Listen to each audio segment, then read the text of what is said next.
Larry Lala here to talk about elements versus factors. It's a key distinction within the black letter law that'll help you study the law more effectively and also do better at issue spotting on exams. Now, quick recap. The black letter law are the general rules applicable to other situations that you can derive from the specific cases that you read for class. Another way of saying that is the rule is the legal standard that helps you figure out whether a claim, that is a cause of action or a lawsuit, or an affirmative defense should succeed. So we have pieces that are set out for intent to kill murder, and you know to look at those components to determine whether or not someone's liable for murder or not. Same with battery in the context of torts. Now, there's a slight variation on that. Sometimes there's a test, not to determine if the claim itself goes forward, but for instance, if a court is allowed to hear a case or not. So this is the case with civil procedure.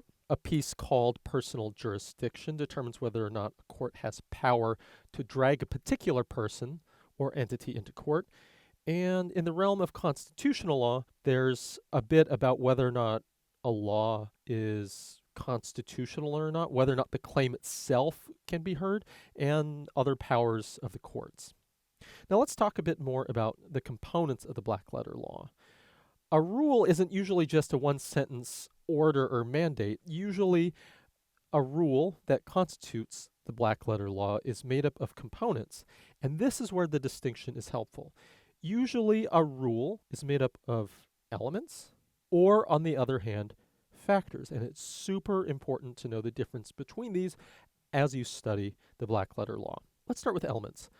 If a rule is made up of elements, it means that facts must support each and every component of that rule for the claim to succeed. So here's a pretty simple example. In most states, intent to kill murder has 3 or more elements, but at least these 3. Intent to kill, which includes wanting to kill someone, wanting to cause someone serious harm, or being really reckless, like strapping someone to a rocket. Actually killing a human being. If any single element is not supported by the facts, the claim fails. That's how you know that you're facing a rule that's made up of elements. So there's a concrete way to do this. We can think of different scenarios where one or more elements of intent to kill murder are missing. Let's look at 3 different scenarios. Scenario A is here's you on a balcony, and you've got this gun, and it slips out of your hand and goes off and kills your friend. Blammo! Here of our elements, we have a killing, we have a human, but we don't have intent. So obviously, the claim fails.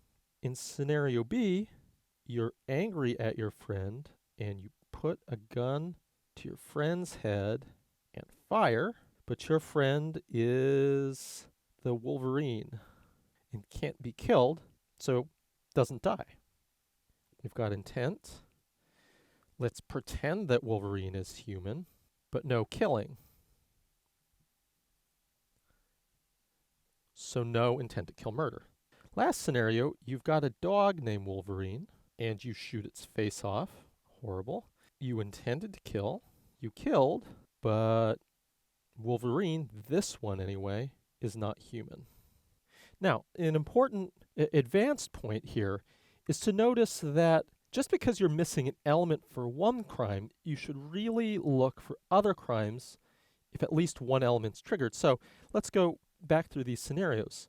This one, where we have a killing of a human being but not intent, is clearly not intent to kill murder, but maybe we've got some kind of criminal or civil negligence.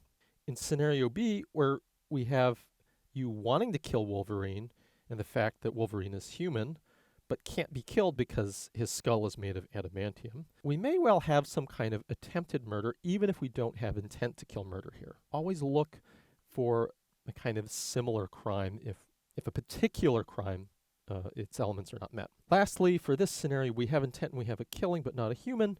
Maybe we've got some sort of animal cruelty. Now, let's turn to factors. Factors are different from elements in that you have a list of factors and they're all considered in a way to determine a final outcome. The specific difference, the key difference, is that absence of facts on a given factor or evidence supporting a factor is not fatal. So let's take personal jurisdiction, the court's power to force a particular person or entity into court. Normally, the personal jurisdiction analysis is subject to a minimum contacts test, and that minimum contacts test has certain factors, which include the burden on dragging the defendant into that court, that state where the court's residing's interest in adjudicating the dispute, maybe you ran over a local with your car, the plaintiff's interest in convenient relief, interstate judicial efficiency, maybe avoiding having to make another court do work in terms of grabbing witnesses or grabbing money, and the shared interest of states in furthering substantive policies.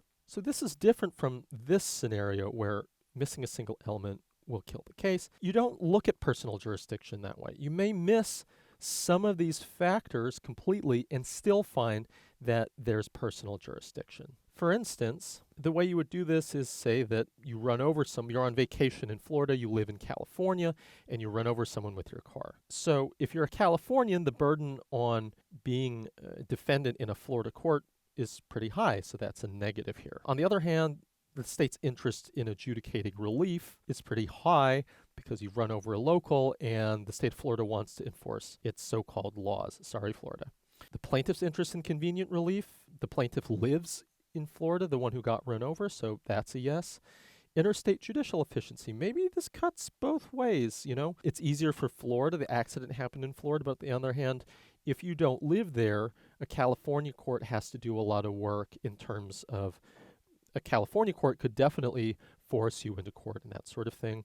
Shared interest states, maybe there's not a shared interest there, maybe it's more Florida's interest.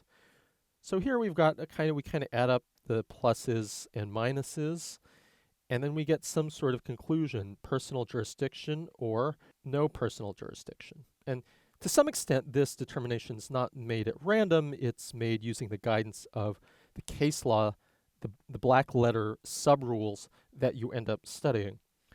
But you can see how different this is. We have things that are missing here, and yet it may not well be fatal to the court's ability to drag someone into court. So let's sum up. This is how elements, understanding the distinction between elements and factors, will help you study the black letter law. It helps you know what kind of situation you have, what kind of facts you need to plug in, and how hard you have to reach for that. Now, the key difference here, maybe mentally, is to think that elements is a checklist, like you would never take off in an airplane if you didn't tick off every single part of a checklist, versus factors are sort of set of scales that can be weighed. It's a test that you can run no matter what kind of facts that you have. Substantive law that tends to employ elements tends to be criminal law, intentional torts, and maybe other torts, property and contracts, whereas civ pro and con law sometimes use elements, but very often use factors to determine whether or not a court can do something or not.